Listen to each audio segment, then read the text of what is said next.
अब इकोनॉमिक्स की तैयारी होगी और भी आसान। UGC NET, PGT economics, assistant professor, CUET PG के लिए हमारा बेसिक टू एडवांस कोर्स अब मंथली सब्सक्रिप्शन बेसिस पर उपलब्ध है। कम फीस में कंप्लीट कंसेप्चुअल प्रिपरेशन करने के लिए आज ही Vishnu economics school app download करें। दोस्तों, इस वीडियो के साथ हम आपको एलएम वक्र की अवधारणा, एलएम वक्र की व्युत्पत्ति, एलएम वक्र का ढाल को प्रभावित करने वाले कारक और एलएम वक्र की स्थिति एवं स्थानांतरण के बारे में डिटेल में डिस्कस करने वाले हैं। साथ ही साथ हम इनके एमसीक्यू क्वेश्चन सॉल्व कराने वाले हैं। तो अगर आप ये वीडियो यूट्यूब के माध्यम से देख रहे हो तो हम आपको स्टार्ट करा रहे हैं एलएम की व्युत्पत्ति, और एप्लीकेशन के माध्यम से तो आपको पूरी की पूरी वीडियो मिल जाएगी। तो चलिए स्टार्ट करते हैं आज की वीडियो को।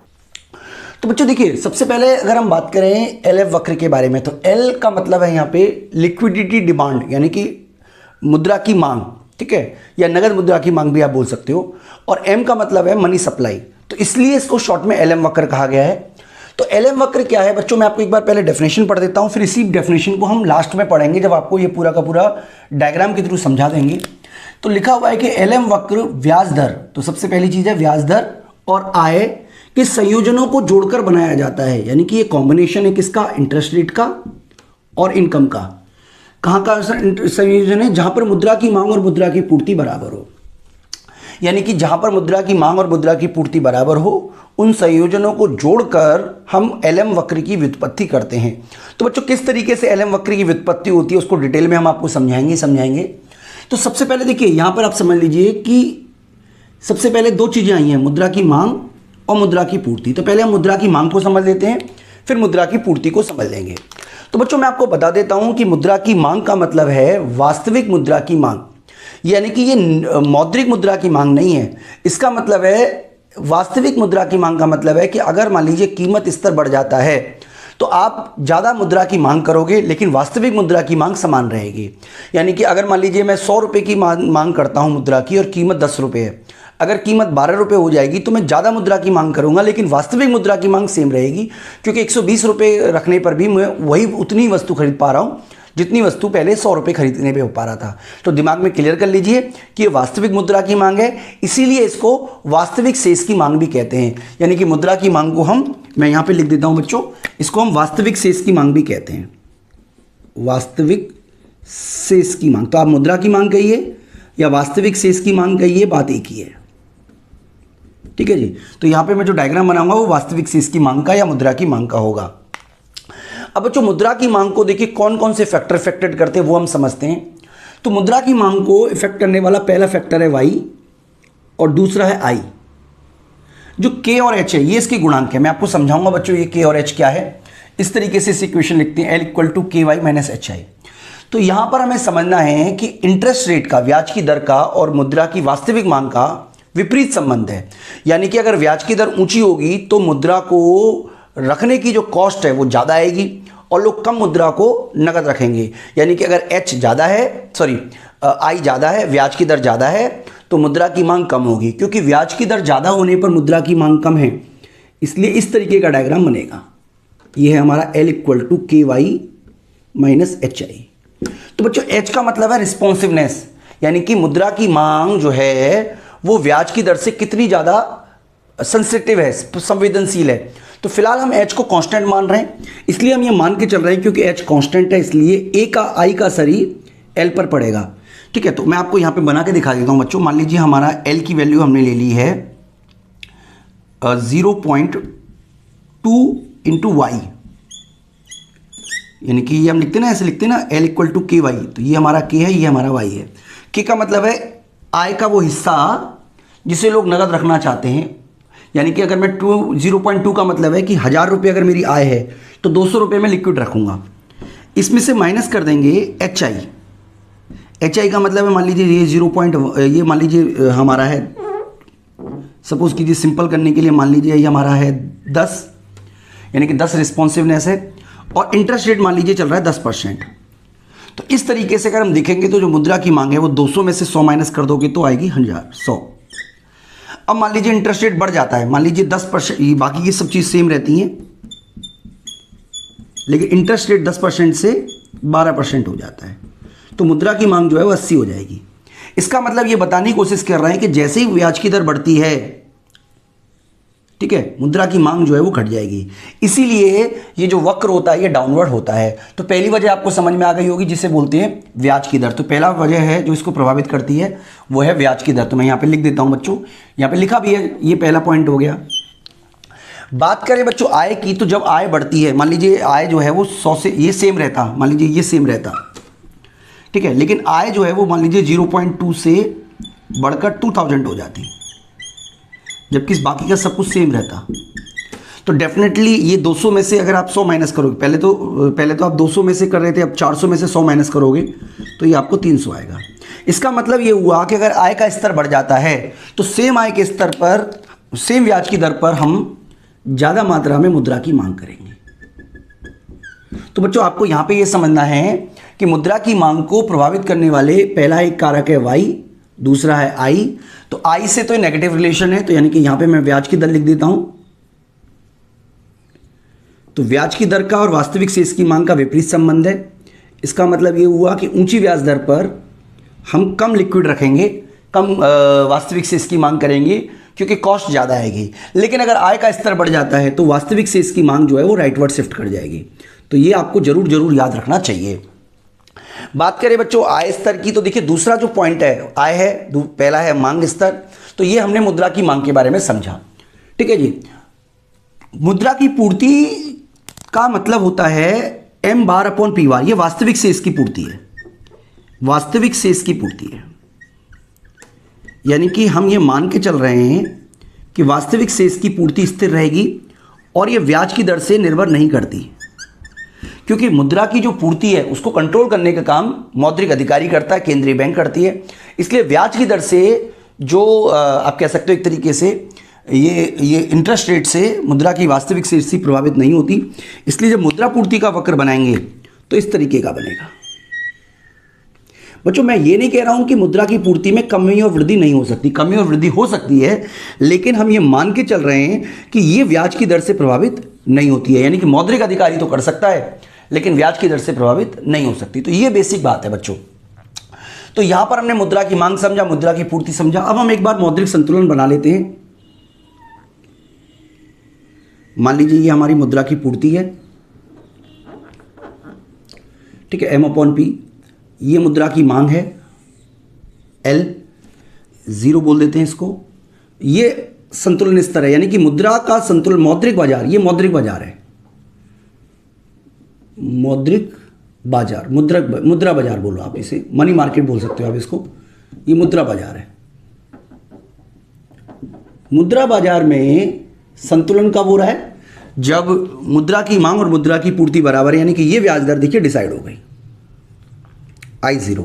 हम ये मान लेते हैं कि ये ब्याज की दर जो है वो I0 है और इस स्थिति में अर्थव्यवस्था में जो आय का स्तर था मान लीजिए Y0 है, ठीक है जी। मैं ये मिटा देता हूं। ओके, अब आप ध्यान से समझिएगा कि अगर आय का स्तर बढ़ जाए, Y0 से बढ़ जाए, आय का स्तर बढ़ने से सीधा असर इस L पर होगा, यानी कि जो मुद्रा की मांग है वो भी बढ़ेगा, क्योंकि मुद्रा की मांग बढ़ रही है और मुद्रा की पूर्ति कांस्टेंट है, इसलिए इंटरेस्ट रेट भी बढ़ जाएगा। इसका मतलब यह हुआ कि ऊंचे आय के स्तर पर आपको ऊंचा इंटरेस्ट रेट मिलेगा। इसी तरीके से अगर आय का स्तर घट जाता है तो जो L है ये भी घटेगा और आपका जो ब्याज की दर है वो नीची हो जाएगी। इसका मतलब नीची ब्याज दर के स्तर पर आपको नीचा आय का स्तर मिलेगा। मैं डायग्राम के थ्रू समझा देता हूं बच्चों, आपको ज़्यादा अच्छा रहेगा। मान लीजिए आय का स्तर Y0 से बढ़कर Y1 हो गया, मान लीजिए। तो जैसे आय का स्तर बढ़ता है ये जो मुद्रा की मांग है ये भी बढ़ जाएगी, क्योंकि हम जान चुके हैं, पढ़ चुके हैं कि ऊंची आय पर हम मुद्रा की मांग जो है वो ज़्यादा करेंगे। और अब ये संतुलन स्तर E0 से हटकर E1 हो जाएगा, यानी कि ये हमारा I1 हो गया, इंटरेस्ट रेट बढ़ गया, यानी कि ये हमारा क्या है 2 पॉइंट है, इसके बाद ये हमारा 3 हो गया। इसका मतलब बच्चों ये हुआ कि हम अब ऊंचा इंटरेस्ट रेट हमें मिलेगा, क्योंकि हमें इंटरेस्ट रेट और आय की कॉम्बिनेशन को जोड़ना है।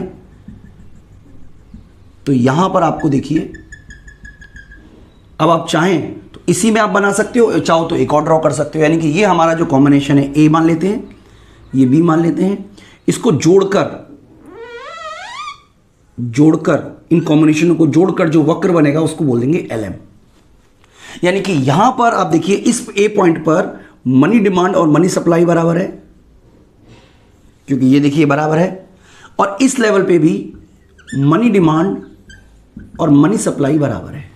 यानी कि हम डेफिनेशन में हमने क्या बोला कि LM वक्र ब्याज दर और आय के उन संयोजनों को जोड़कर बनाया जाता है। ब्याज दर और आय के संयोजनों को जोड़कर बनाया जाता है, ब्याज दर और आय के कॉम्बिनेशन को जोड़कर बनाया जाता है, जहां पर मुद्रा की मांग और मुद्रा की पूर्ति बराबर बराबर है। यानी कि इस स्थिति में भी मुद्रा की मांग मुद्रा की पूर्ति बराबर है, इस स्थिति में भी मुद्रा की मांग मुद्रा की पूर्ति बराबर है। नीचे लिख देते हैं बच्चों वास्तविक आय, या आप आय लिख दीजिए, उत्पादन लिख दीजिए,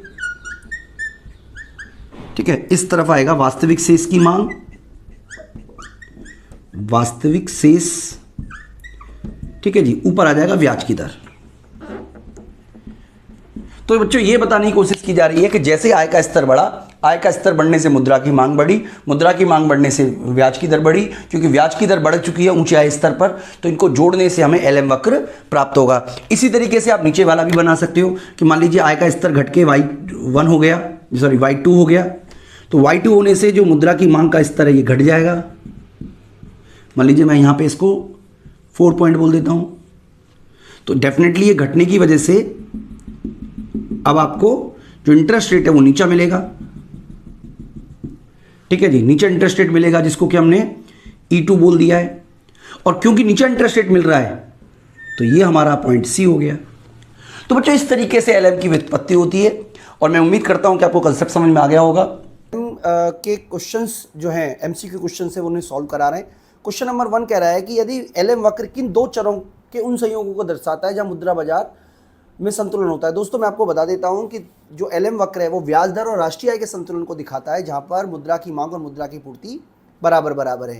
यानी कि जो फर्स्ट का आंसर है वो है सेकंड, यानी कि ये किसको दिखाता है, ब्याज दर और राष्ट्रीय आय के संयोजकों को मिलाकर बनाता है, जहां पर मुद्रा बाजार का संतुलन होता है। सेकंड कह रहा है कि यदि ब्याज दर बढ़ती है तो लोगों के पास कम मुद्रा क्यों रखते हैं। दोस्तों ब्याज दर बढ़ने का मतलब है कि अगर लोग ज़्यादा मात्रा में मुद्रा को अपने पास रखेंगे तो उनको वो ब्याज दर छोड़नी पड़ेगी जो कि वो उनको मिलती अगर वो उसको बॉन्ड में खरीदते। यानी कि लोग अगर मुद्रा को नगद रखते हैं ऊंची ब्याज दर पर तो उनको बॉन्ड से मिलने वाली जो ब्याज है उसका नुकसान होगा। इसलिए क्योंकि लोग बॉन्ड में अधिक लाभकारी हो जाते हैं, इसलिए लोग बॉन्ड बाय करते हैं, न कि मुद्रा में पैसे को रखते हैं। थर्ड कह रहा है कि यदि ब्याज दर बहुत कम हो जाए, यदि ब्याज दर बहुत कम हो जाए तो लोग बॉन्ड खरीदने से क्यों बचते हैं। क्योंकि दोस्तों लोगों को भविष्य में लगता है कि ब्याज की दर ऊंची होगी तो उनको फ़ायदा मिलेगा। यानी कि लोगों को जब ये यकीन हो जाए कि भविष्य में कीमतें गिरने वाली हैं, भविष्य में और कीमतें गिरती हैं, ऐसा भी हो सकता है, और इस स्थिति में जो लाभ है वो कम हो जाता है, जिसकी वजह से वो लोग ऊंची ब्याज दर पर नहीं खरीदते। क्योंकि इस समय जब ऊंची ब्याज दर होती है, जब ब्याज दर बहुत कम होती है, तो इसका मतलब बॉन्ड का मूल्य बहुत ज़्यादा है, इससे लोग बॉन्ड नहीं बाय करेंगे। इसका मतलब थर्ड का बी। फोर्थ कह रहा है कि आय स्तर बढ़ने पर मुद्रा की मांग क्यों बढ़ जाती है। दोस्तों आय स्तर बढ़ने पर मुद्रा की मांग इसलिए बढ़ जाती है क्योंकि लोग लेन देन के लिए अधिक मुद्रा खरीदते हैं। साथ ही साथ जो लोग हैं, मतलब आप कह सकते हो एक तरीके से